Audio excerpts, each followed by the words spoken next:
When I was a kid, when I started karate when I was 8 years old, I had 3 sisters. And that's why I started karate, okay? Because, they were tough sisters, and I had to defend myself.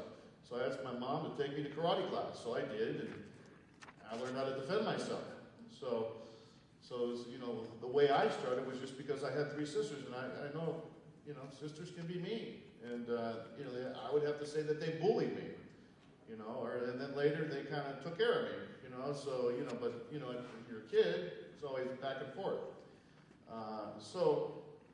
To avoid any type of conflict is the key. Kids do it all the time, they learn right away. If their parent says, go clean your room, they'll say, okay, they'll go up to their room. They won't clean their room, but they'll go up to their room. So they're avoiding the situation. Instead of talking back to their mom, they'll just go up to their room and do whatever they want to do. But that's avoiding the situation. That's walking away from the situation. So I talk to a lot of police officers, a lot of principals. I do a lot of speaking at the schools. And they tell me that 90% of why people get in fights or get in conflict is because of someone calling somebody else a name or something like that. So if we could just avoid, that type of confrontation of name calling, then, we're pretty much out of most bad situations. Just simple as that. So avoid, conflict through words. And simple words, are simple, not to say anything, but just walk away. And when my wife gets mad at me, I walk out of the house, I'm gone. I'm not going to confront her. I'm going to leave and I'm going to go to my karate school and let her cool down. Then I'll call her later and I'll say, hey, honey, how you feeling? You got all that off your chest? And then I'll come home. But it's the safest way to do it. Okay? I've learned that over 18 years, that's the safest way to do things. So, but there does come a time when, it's not possible to avoid a confrontation. So where somebody physically grabs you, or someone physically grabs your shoulder or chokes you, or something like that, you have to know how to defend yourself.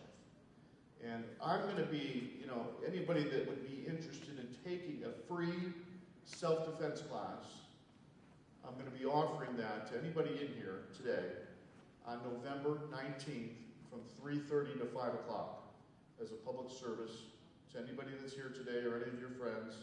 My booth is out there. You can put your name, email, phone number down. You come to my school. Come take a free session. And I'll teach you how to do it. There's not much I can do with you today except explain a little bit. But I am going to show you one or two. All right, Seth's a big guy, All right, so, he's going to come up and he's going to physically grab my wrist with the other hand. The other hand. I'm just messing with you. All right, both hands. Okay. All right, now, it doesn't matter how he grabs my wrist. I'm going to be able to get out of this situation.